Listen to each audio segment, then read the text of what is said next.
ম্যাচের আগেই ফলাফল ফাঁস, গুজরাট নাকি হায়দ্রাবাদ। আইপিএল 2025-এর 51তম ম্যাচে জিতবে কে? ভবিষ্যৎবাণী করল জ্যোতিষী বিড়াল। আইপিএল 2025-এর 51তম ম্যাচে কোন দল জিতবে তা নিশ্চয় আগেভাগে বলে দেওয়া সম্ভব নয়। তবে এবার সেই কঠিন কাজটি করে দেখাবে অ্যাকিলস নামের একটি বিড়াল। আইপিএল 2025-এর 51তম ম্যাচের আগেই ফলাফল নিয়ে ভবিষ্যৎবাণী করবে অ্যাকিলস। এই জন্য তাকে দেওয়া হয়েছে বিশেষ প্রশিক্ষণ। 2010 বিশ্বকাপ অক্টোপাস পলের কথা নিশ্চয় মনে আছে অনেকের। একের পর এক চমকপ্রদ ভবিষ্যৎবাণী করে দক্ষিণ আফ্রিকা বিশ্বকাপে ভিন্ন এক রোমাঞ্চ ছড়িয়েছিল পল। স্পেন যে 2010 সালে বিশ্বকাপ জয় করবে তা আগেভাগেই জানিয়ে দিয়েছিল অক্টোপাসটি। সুখবর আইপিএল 2025-এও আছে। আইপিএল 2025-এ জট তুলতে প্রস্তুত সাদা রঙের বিড়ালটি। ধবধবে সাদা নীল চোখের বিড়ালটির নাম অ্যাকিলস।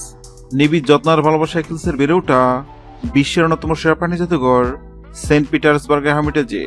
শারীরিক ত্রুটি নিয়ে জন্ম অ্যাকিলসের, সৃষ্টিকর্তা তাকে দিনে শোনার ক্ষমতা, তবে আছে তীব্র অনুমান শক্তি। তা দিয়েই চমক দেখাতে চাই বিড়ালটি। কিন্তু কিভাবে?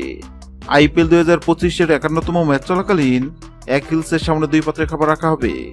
পাত্রের সঙ্গে লাগিয়ে রাখা হবে 2 দেশের পতাকা। অ্যাকিল যে পাত্রের খাবার খাবে বোঝা যাবে সেদিন ওই ম্যাচে বিজয়ী হবে পাত্রের সঙ্গে রাখা যে দেশের পতাকা আছে দেশটি।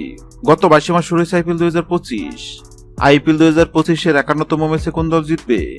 সেক্ষেত্রে অ্যাকিলস নামক বিড়ালের সামনে গুজরাট ও হায়দ্রাবাদ নামক 2 পাত্রের খাবার রাখা হয়। অবাক করার বিষয় সবাই ভেবে নিছিল বিড়ালটি হয়তো হায়দ্রাবাদ নামক পাত্রের খাবার খাবে, কেননা হায়দ্রাবাদ অনেক শক্তিশালী দল এবং সবাই ধরে নিচ্ছে আইপিএল এর 51তম ম্যাচ জিতবে হায়দ্রাবাদ। কিন্তু সবার ধারণা ভুল প্রমাণ করে অ্যাকিলস নামক বিড়ালটি গুজরাট নামক পাত্র থেকে খাবার খায়। অ্যাকিলস নামক বিড়ালের এমন কাণ্ড অবাক হয়েছে অনেকেই, কেননা বর্তমানে গুজরাট দুর্দান্ত ফর্মে আছে। এবার দেখার পালা অ্যাকিলস নামক বিড়ালের ভবিষ্যৎবাণী সত্য হয় কিনা। হ্যালো বন্ধুরা, আপনাদেরকে মনে হয় আইপিএল 2025-এর 51তম ম্যাচে গুজরাট নাকি হায়দ্রাবাদ কোন দল জিতবে? অবশ্যই কমেন্ট করে জানাবেন। ভিডিওটি ভালো লাগলে লাইক দিবেন এবং সাবস্ক্রাইব আমাদের চ্যানেলের সঙ্গে থাকবেন।